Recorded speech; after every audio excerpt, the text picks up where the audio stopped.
My motivation behind being one of the group who set up the Institute and working in the Institute is that I want to make sure that those most in need get the best of help delivered by those who are most and best prepared to do it.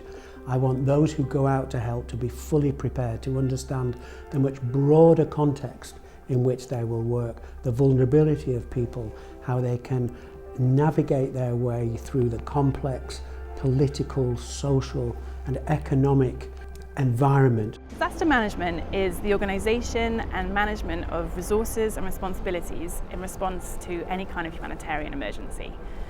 In particular, it focuses on the cycle of disaster preparedness, disaster response and disaster recovery.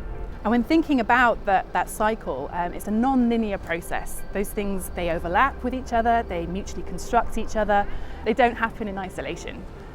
Resilience is the ability of a community to withstand a disaster event. It reduces the impact of disasters on lives, livelihoods, and in terms of costs that are incurred when a disaster happens.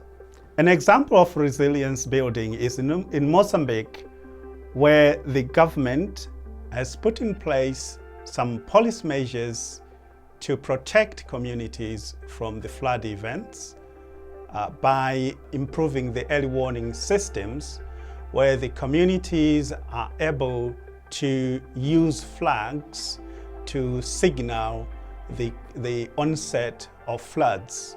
Disaster response is often seen as the second phase in the disaster cycle, so it's when there's a focus on the immediate impacts of disasters. So the first responders to disasters are often people that live in the area. They're the ones searching through the rubble to find people, to rescue people, and the local military and the local governments. So it's really, really important to work with these local actors rather than international organisations coming in and working on their behalf.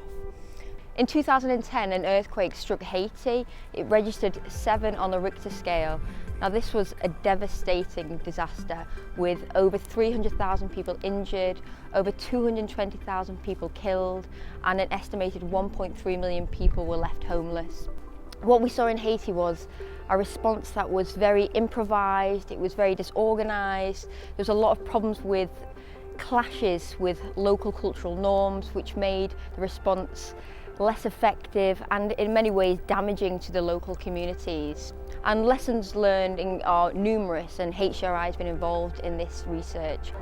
So disaster recovery is the silent phase of disaster management. It's the least sensationist. It's what happens when news teams go home and the general public stop hearing about a disaster incident or a disaster event.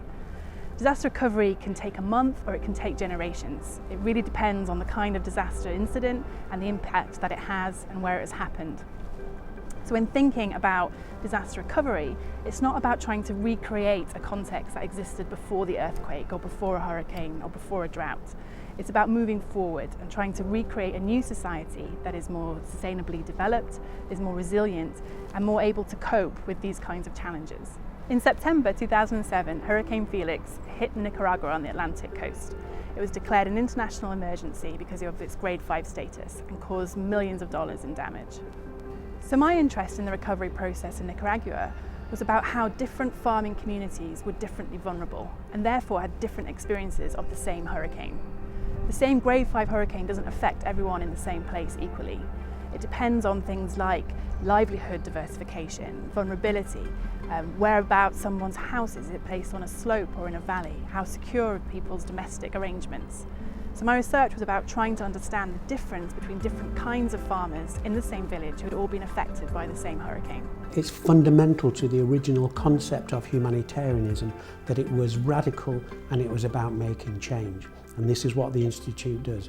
The Institute has radical thinkers, people who want to make change, and that's what we do.